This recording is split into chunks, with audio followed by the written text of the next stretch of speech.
Be me, 34 years old, working as a content strategist for a marketing firm. Consider myself pretty successful. I spent most of my 20s and early 30s building my career, proving I could compete in any room. Always made it a point to speak up when I noticed inequalities. Never let things slide. Grew up watching my mom defer to my dad on everything. Promised myself I'd never be like that. She had a degree but gave up her career to raise us. Always seemed slightly resentful. Vowed to myself that I would never compromise my ambitions for anyone. Lately been really active in this online community where we discuss workplace dynamics. Not going to name it because it doesn't matter, but it's where a lot of professional women share experiences. Spend a good hour or two every evening scrolling through posts, commenting, sharing my thoughts. Feel like it's important work, helping other women recognize when they're being undervalued. The discussions are always so validating, everyone gets it. One evening, I'm browsing through posts and see this thread about domestic labor. Someone's talking about how her husband doesn't do his share of housework. Start thinking about all the stats I've read about women doing more unpaid labor. Get kind of fired up thinking about it. Decide to make a post about something that's been on my mind lately. Write this long post about how men have basically structured society to avoid real work. Explain how they've created this hierarchy, where physical labor is valued over the complex multitasking women do. Point out how men love to act like their jobs are so hard, but they just do one thing at a time. Meanwhile, women are managing households, doing emotional labor, keeping everyone's lives running. Get into how men have convinced everyone that sitting in an office or doing manual labor is somehow harder than the invisible work women do. Write about how the lazy husband trope exists for a reason. Talk about how men coast through life on the infrastructure women provide. Mention how they love to complain about how hard they work, but don't even notice all the work happening around them. Feel pretty good about the post. Think I made some solid points. It's well written, logical, backed up by things I've observed in my own life. Hit submit and go make myself dinner. Check back an hour later and the post has like 200 upvotes and tons of supportive comments. Everyone's sharing their own stories about lazy partners and male colleagues who coast by. Feel validated, like I've really contributed something meaningful to the conversation. Screenshot some of the best responses to save for later. Couple days go by and I kind of forget about the post. I make a lot of posts, it's just part of my routine. Then one evening I'm scrolling and see that someone has linked to my post from a different forum. Apparently it got cross-posted somewhere and now people are discussing it. Curiosity gets the better of me and I click through. It's some forum I've never heard of, seems to be a mixed group of people. Bunch of comments on my post, and not all of them are supportive. Whatever, I expected that. Can't say anything online without someone getting defensive. But then I see this one really long comment that has a bunch of awards next to it. It's from some guy, username doesn't matter, clearly blue collar based on his other posts. I decide to read it, even though I'm already annoyed. He starts off by saying he read my post and found it interesting. Okay, condescending start, but go on. Then he breaks down his typical workday as an industrial maintenance technician. Goes into detail about how he wakes up at 4 in the morning to be at work by 5. Describes working in temperatures that range from below freezing to over 100 degrees. Talks about crawling into confined spaces, breathing in dust and fumes despite the masks. He mentions the constant risk of injury, the guys he knows who've lost fingers or worse. Describes the physical toll, the knee problems, the back pain, the hearing loss despite protection. I'm reading this and rolling my eyes because, okay, he chose that job, no one forced him. But he keeps going. He starts talking about the mental aspect of his work, how he has to constantly troubleshoot complex machinery, how one mistake can shut down an entire production line and cost the company hundreds of thousands, how he has to read electrical schematics, hydraulic diagrams, PLC programs, how he has to stay current with new technology while also understanding legacy systems. Describes having to make split-second decisions about whether a sound or smell means something's about to fail catastrophically. Then he gets into the schedule. Talks about being on call every 3rd week, meaning he can't go anywhere or have a drink because he might get called in. He describes getting called out at 2 in the morning to fix a breakdown, working until 6, then having to come back for his regular shift at 5. Mentions missing his kid's birthday party last month because of an emergency call. Talks about how he's missed countless family events, how he's always exhausted, how his body is breaking down at 42. Starting to feel a little defensive reading this, but I keep going. Then he addresses my point about men not doing their share at home. Says he gets home around 6 most nights, later if there's overtime or an emergency. His wife works too, she's a nurse, also demanding job. He describes their division of labor at home. Says he does all the yard work, all the home repairs, all the car maintenance, all the outdoor stuff. Takes care of the garbage, handles anything that requires physical strength. Helps with dinner when he's home in time, does dishes, bathes the kids when he's not completely destroyed. Weekends he's doing projects around the house, fixing things, keeping everything running. He acknowledges his wife does more of the day-to-day household management. But then he makes this point that really gets under my skin. Says that his job pays for 70% of their household income. And that while he respects everything his wife does, he's literally selling his body and health to provide for the family. Says he'll probably need knee replacements before he's 50. Mentions that guys in his field often don't make it to retirement, their bodies give out first. I'm getting more irritated as I read because he's completely missing the point. This is exactly the kind of thing men do, making everything about them and their struggles. But he's not done. He starts addressing the lazy husband thing directly. Says, yeah, there are definitely lazy husbands out there, he's not denying that. But then he flips it around. Asks why we never talk about lazy wives. Says he knows plenty of women who don't work and also don't keep the house particularly clean. Knows women who spend hours on social media while their working husbands come home to chaos. Points out that the lazy husband on the couch image is acceptable, but you'd never see the reverse portrayed. Now I'm actually getting annoyed because this is whataboutism, classic derailing. But I keep reading because I want to see where he's going with this. Then he gets to the part that really pisses me off. He directly quotes my line about men coasting through life on the infrastructure women provide. And he just demolishes it. Talks about how the actual infrastructure, the literal infrastructure, is built and maintained by men. The roads, the bridges, the power lines, the water systems, the sewage treatment, all of it. Points out that the electricity I'm using to make my post is probably being generated and maintained by men. The internet infrastructure, maintained by men. The building I live in, built by men. The plumbing, the heating, the structural integrity, all of it. Says that when I flip a switch and the lights come on, I don't think about the guys who strung those power lines. When I turn on the tap and clean water comes out, I don't think about the guys maintaining the treatment plants. Now, when I'm warm in winter, I don't think about the guys who installed and maintain the heating systems. When the garbage truck comes, I don't think about the guys hauling trash in all weather. He makes this point about invisible labor. Says women talk a lot about their invisible labor, the emotional work, the household management. And he says that's valid, he's not dismissing it. But then he points out that men's labor is also invisible to most people. We just expect everything to work.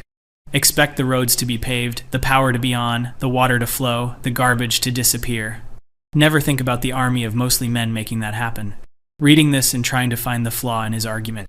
There has to be something wrong with what he's saying. It feels like he's making a point but also somehow missing the bigger picture. Then he addresses my comment about men doing one thing at a time versus women's multitasking. He literally laughs in text form. Describes a situation from last week where he was troubleshooting a hydraulic system failure. Had to simultaneously monitor pressure readings, listen for abnormal sounds, watch for leaks, coordinate with the production supervisor about timing, train a new apprentice, and stay aware of other workers in the area for safety.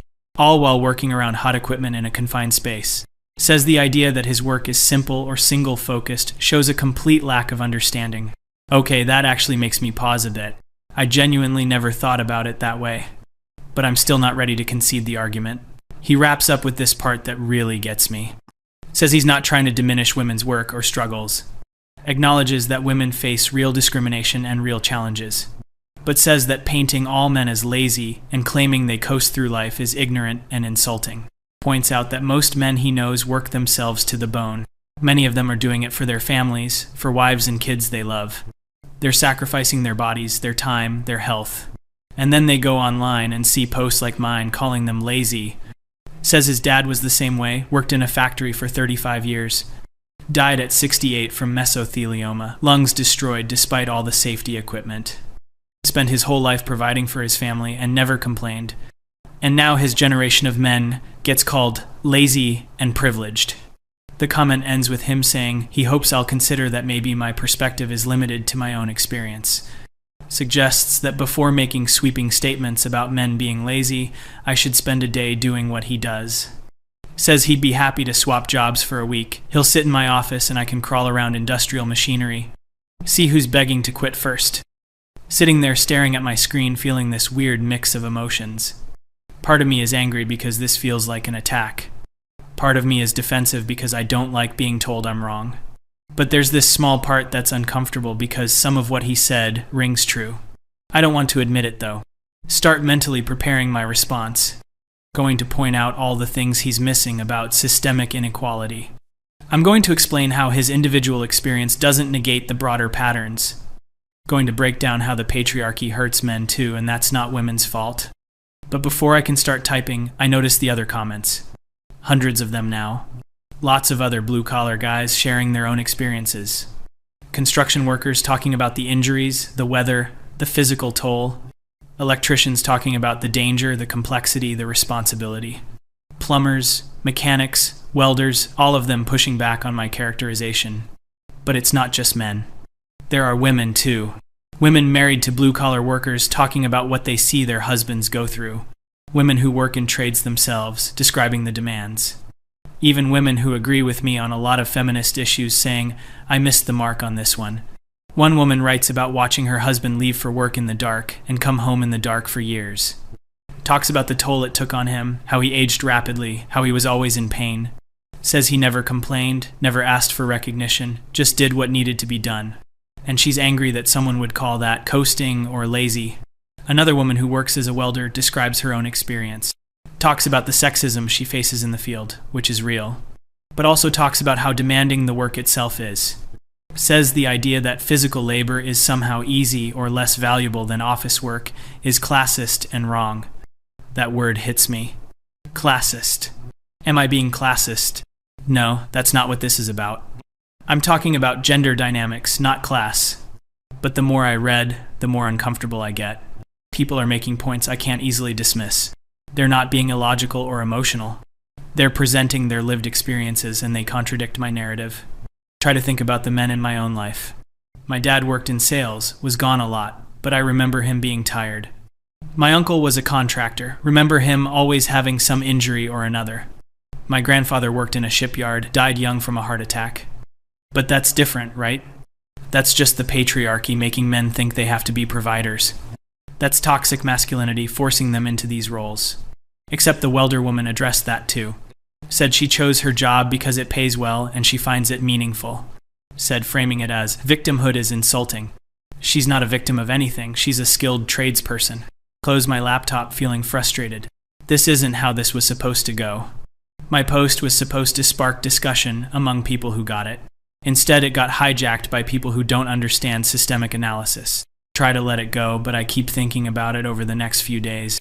That maintenance guy's comment keeps popping into my head at random times. When I flip on the lights in the morning. When I'm sitting in my heated apartment during a cold snap. When I flush the toilet and don't have to think about where that goes. Start noticing things I didn't before. The garbage truck that comes by every Tuesday morning, guys hauling bins in the freezing rain. The construction crew working on the street, out there in the heat. The delivery drivers constantly moving, always rushing. One day, the heating in my building stops working. It's the middle of winter and it's freezing. Maintenance guy shows up within an hour. I watch him work for a minute. He's down in the mechanical room, surrounded by pipes and machinery. Looks hot and cramped and uncomfortable down there. He's there for 3 hours, troubleshooting, testing, fixing. When the heat comes back on, I feel relieved and grateful. He just packs up his tools and moves on to the next problem. I don't say anything to him. What would I say? But I think about that forum comment again. Try to push it out of my mind by going back to my usual online spaces, looking for posts that will make me feel validated again. Find plenty of them. Women sharing stories about incompetent husbands. Discussions about weaponized incompetence. Posts about men who can't handle basic household tasks. These posts make me feel better temporarily. Yes, this is the real issue. Men who pretend they can't load a dishwasher. Men who need constant instruction to do simple tasks. Men who treat their wives like project managers. But now there's this voice in the back of my head, the one that sounds like that maintenance worker, asking if I'm confusing some men's behavior with all men. Asking if I'm ignoring an entire category of work because it doesn't fit my framework. I don't like that voice. It's making me question things I've been certain about for years. Decide to do something I've never done before. I look up what that maintenance guy actually does in more detail. Search for industrial maintenance technician job descriptions. The requirements are extensive. need to understand electrical systems, mechanical systems, hydraulic systems, pneumatic systems. We need to be able to read complex technical drawings, need various certifications, often need years of experience. The physical requirements are intense. Lifting, crawling, working at heights, confined spaces, exposure to all kinds of conditions. Look at the salary. It's decent, better than I expected, but not amazing considering what they're doing. Certainly not enough to justify destroying your body. Then I make the mistake of looking at workplace fatality statistics. Men account for over 90% of workplace deaths. The jobs with the highest fatality rates are almost all male-dominated. Logging, fishing, roofing, construction, trucking, farming. Men are dying at work at vastly higher rates than women. This information sits uncomfortably in my brain. I try to fit it into my existing understanding. That's the patriarchy though, right? Men are pushed into these dangerous roles by societal expectations. Toxic masculinity tells them they have to be tough and take risks. It's still a gender issue, just a different angle. But even as I think this, it feels hollow. Like I'm trying to explain away something that doesn't fit. These men are working dangerous jobs. Many of them are doing it to support families. And calling them lazy seems, in retrospect, incredibly insulting. The really uncomfortable thought creeps in. The one I've been avoiding. What if I was wrong? Not about everything, not about feminism or equality or women's struggles, but about this specific thing. What if that post was ignorant and unfair? I don't want to admit it. Admitting it feels like betraying something important. Feels like giving ground to people who want to dismiss women's real issues. Feels like agreeing with men who derail every conversation about sexism. But sitting here in my comfortable apartment, climate controlled without me thinking about it. Electricity flowing without me understanding how. Water coming out of the tap, clean and safe. Internet connection stable and fast. All of it maintained by people I never see doing work I don't understand. And I called the people who make this possible lazy. Said they coast through life. Dismissed their labor as simple and easy. The worst part is realizing that I did exactly what I accuse men of doing. I made invisible labor that I don't value. Because it's not my labor, because it's not what I do, I decided it was less important. I centered my own experience and dismissed everything else. That maintenance worker was right. My perspective was limited to my own experience. I looked at the world from my position and assumed I saw the whole picture. But I was only seeing the parts that affected me directly. Think about writing a response or an apology. But what would I even say? Sorry for calling you lazy. I didn't realize you were destroying your body to keep society running. That sounds patronizing even in my head. Instead, I just sit with the discomfort. Let myself feel wrong for maybe the first time in years. I've been so sure of myself, so confident in my analysis. Built this whole identity around being someone who sees through the bullshit. Someone who speaks truth to power. Someone who doesn't let things slide. But what if sometimes I'm the one who's wrong? What if my truth is sometimes just my limited perspective? What if speaking up isn't always brave, if I haven't bothered to understand the full situation? Delete my original post. Not because anyone asked me to, but because leaving it up feels dishonest now. It represents a level of certainty I no longer have. Some people notice and ask why I deleted it. I just say I'm reconsidering some things. They assume I got harassed or bullied into silence. Offer support, tell me not to let the haters win. I accept their support, but it feels undeserved. Going forward, I'm more careful about sweeping statements. Still engage in discussions about gender and equality. Still think women face real discrimination and real challenges. Still call out sexism when I see it. But I stop talking about men's work like I understand it. Stop making assumptions about what's hard and what's easy. Start asking more questions instead of always having answers. Never interact with that maintenance worker again. Don't know his name, probably never will. But he fundamentally changed how I see things. Humbled me in a way no one else has. Still consider myself a feminist. Still believe in equality and justice. But I learned something important that day. Being right about some things doesn't make you right about everything. And confidence without understanding is just arrogance. Sometimes the person who needs to be schooled is you. And sometimes the lesson comes from exactly the kind of person you thought you had figured out. That's the most humbling part. I thought I knew better. Turns out I had a lot to learn.